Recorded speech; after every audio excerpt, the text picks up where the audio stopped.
부활하신 주님께서는 무서워하던 여인들을 찾아가십니다. 그리고 평안하냐 이렇게 평안의 인사를 전합니다.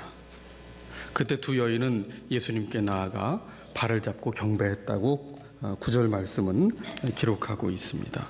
부활의 주님을 감격적으로 만났지요. 여러분, 우리가 살아가면서 원하는 게 뭡니까? 평안이고 기쁨입니다. 그럼 아무리 기뻐도 평안이 없는 기쁨은 금세 사라지고 말아요. 평안이 있어야만, 그래야 기쁨이 지속될 수 있습니다.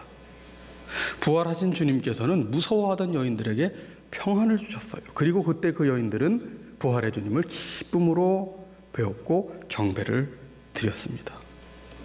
오늘 부활의 주님을 예배하는 이 아침에 이 여인들이 무서움 속에 주님의 평안의 음성을 들었던 것처럼 주님의 말씀이 우리 마음에 새겨지는 은혜가 있기를 원합니다. 주님의 평안이 나의 평안이 되는, 주님의 기쁨이 나의 기쁨이 되는 그런 고백이 있기를 원합니다. 더 이상 죄와 어둠과 사망이 가둬둘 수 없는 그 부활의 생명력, 그 구원의 기쁨이 천국에 이르는 날까지 나를 이끌고 가도록 그 부활의 은혜가 우리 마음 가운데 가득 채워지는 은혜가 있기를 원합니다. 여러분, 인생에서 가장 큰 기쁨은 부활의 주님을 만나는 기쁨이에요. 그것보다 더한 기쁨이 어디 있겠어요? 이 여인들이 부활의 주님을 만날 때의 모습을 보십시오. 부활의 주님을 배울 때, 그 음성을 듣고 주님을 배울 때 어떻게 했느냐? 9절 말미에 보시면 여자들이 나아가 그 발을 붙잡고 경배했다. 여러분, 발을 붙잡고 경배하려면 어떻게 해야 됩니까? 선체로는 발을 붙잡을래야 붙잡을 수가 없습니다. 상대의 발을 붙잡으려면 무릎을 꿇어야 돼요. 허리를 굽혀야 합니다. 머리를 숙여야 합니다. 그리고 팔을 뻗어야 됩니다. 그래야만 발을 잡을 수 있어요. 한마디로 겸손입니다. 이 여인들은 부활하신 주님을 배울 때 겸손히 주님을 배웠어요. 겸손히 주님을 맞이했어요. 겸손히 주님을 경배했습니다. 나를 낮추지 않고는 부활의 주님을 진정 배울 수가 없어요. 나를 낮추지 않고서는 부활하신 주님을 진정 경배할 수 없는 법입니다. 오늘 우리에게 부활의 기쁨이 식어졌다면 그것은 우리가 겸손을 잃어버렸기 때문입니다. 겸손히 주님 앞에 엎드리는 그 믿음이 회복되어야 합니다. 어린아이와 같은 순전한 마음으로 겸손히 주님 앞에 엎드리는 그 믿음이 필요하다는 것이죠.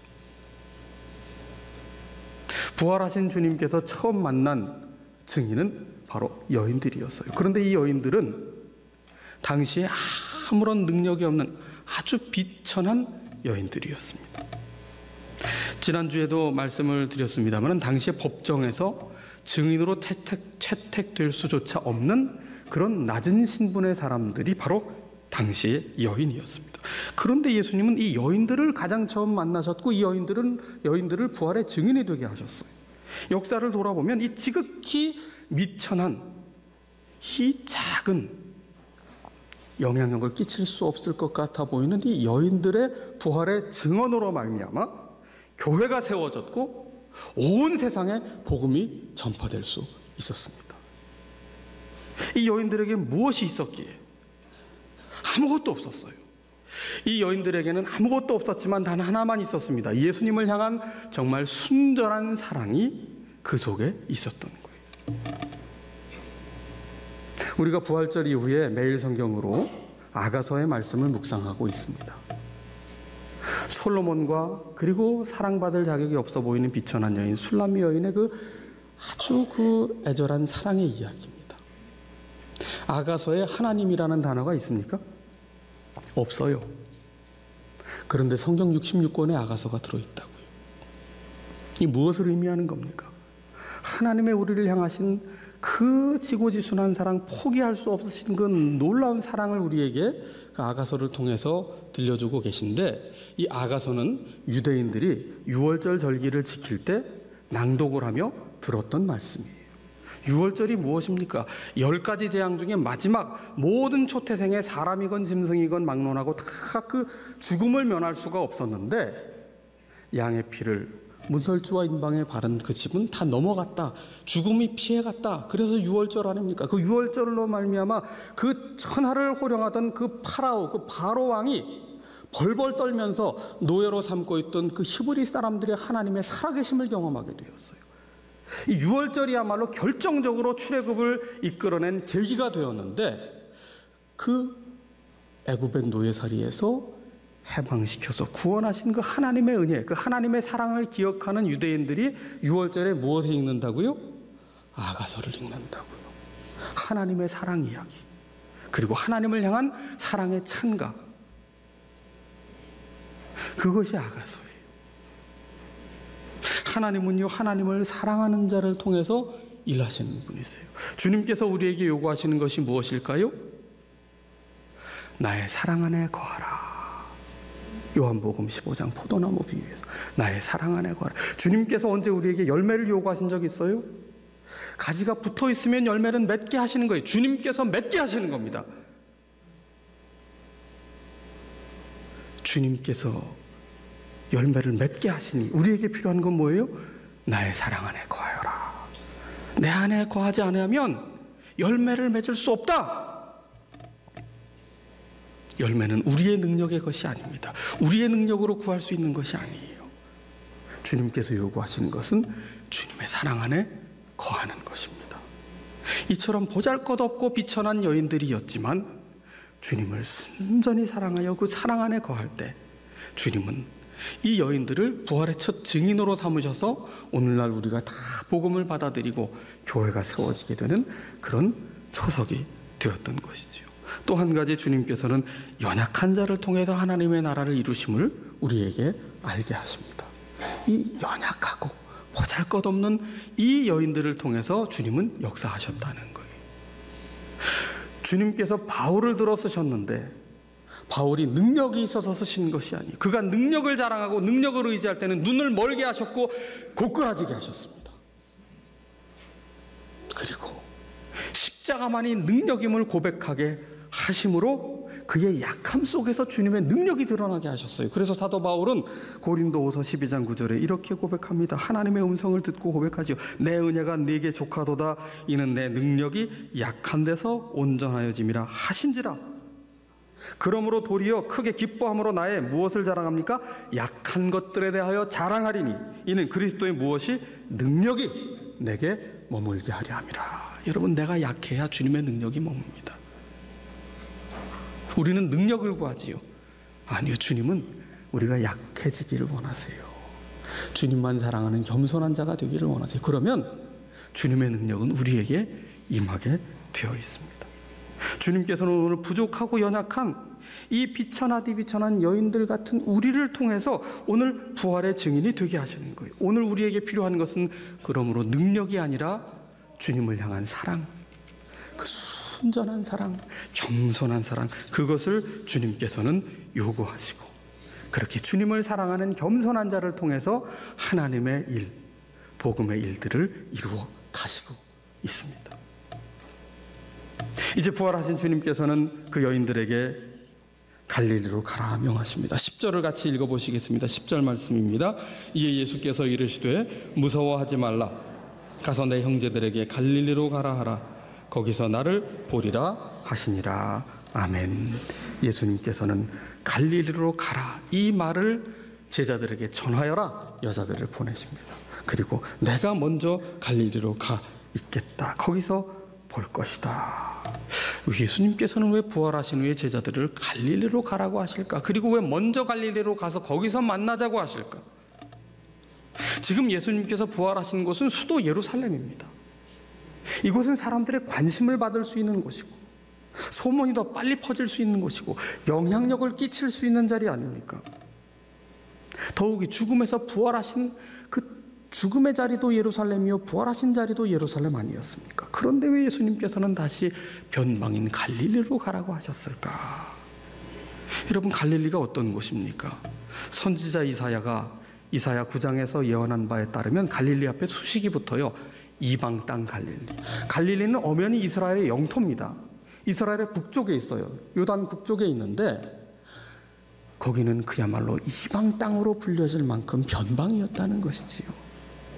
또한 갈릴리는 이사야의 표현을 빌면 그곳은 흑암의 땅이고 사망의 땅이고 그늘진 땅이에요. 희망이 없는 땅이라는 겁니다. 그러나 그곳에 메시아이신 예수님께서 큰 빛으로 오셨다. 그곳이 갈릴리입니다. 갈릴리는 예수님의 사역의 중심지였어요. 예수님께서 나사렛에서 자라시고 그곳에서 사역을 하셨는데 그 남부 갈릴리의 주도가 나사렛이거든요.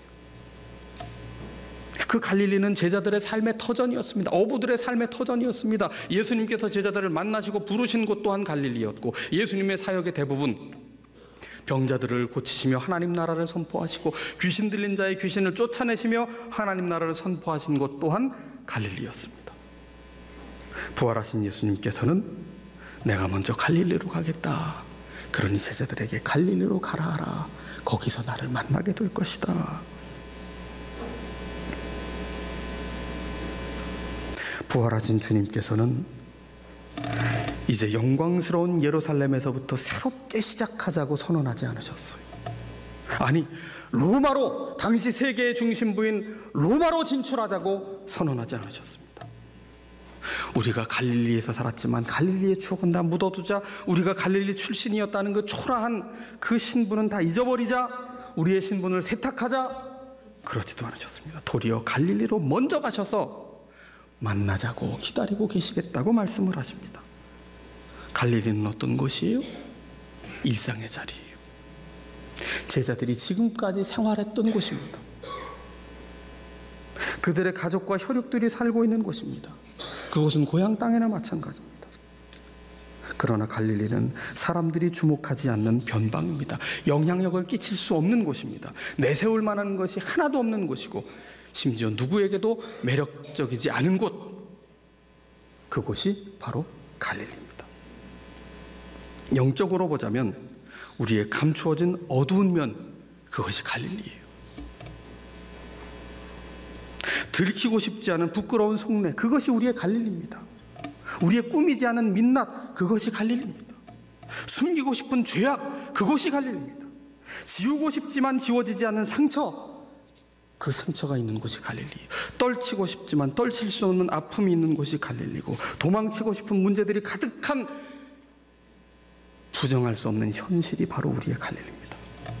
생각만 해도 잠이 오지 않는, 자다가도 벌떡벌떡 일어나서 숨을 가쁘게 쉬어야 하는 그 고민거리들이 여전히 있는 곳이 우리의 갈릴리입니다.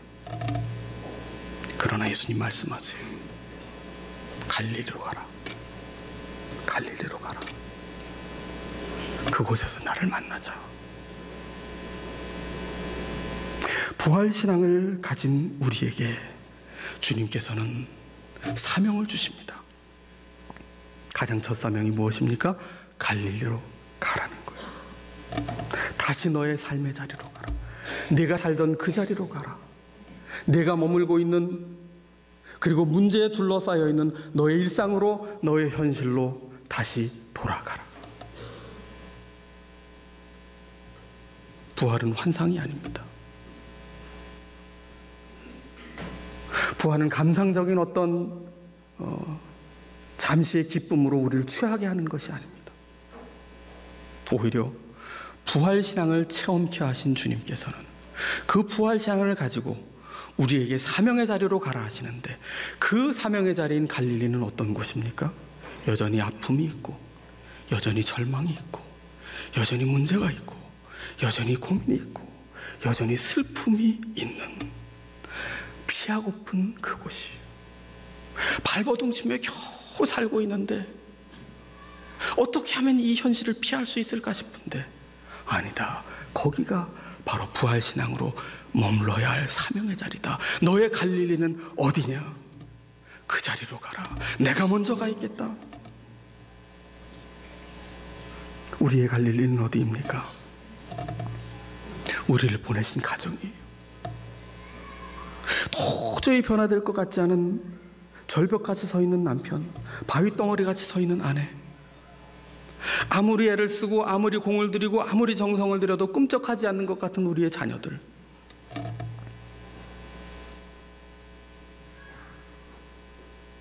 남들에게 말 못할 사연으로 가득한 우리의 가정, 그 문제투성이의 자리로, 그 갈릴리로 가라 말씀하십니다. 도무지 나아질 것 같지 않은 우리의 일터의 현실, 날마다 똑같이 일해도 점점점 빚만 늘어나고 있는 우리 현실과 같은, 도망치고 싶은 우리의 무거운 짐이 있는 일터, 그런데 그 갈릴리로 가라고 말씀하세요. 새로운 대박나는 창업 아이템을 우리에게 주시는 것이 아니라 너의 갈릴리로 다시 가라. 우리의 아픔이 있는, 육신의 질고가 있는, 질병이 있는 몸, 우리의 나쁜 건강 상태, 그 갈릴리 그곳으로 가라. 언제까지 수발을 하고 간병해야 될지 모르는 칠곡인 간병 생활, 그 병상으로 가라.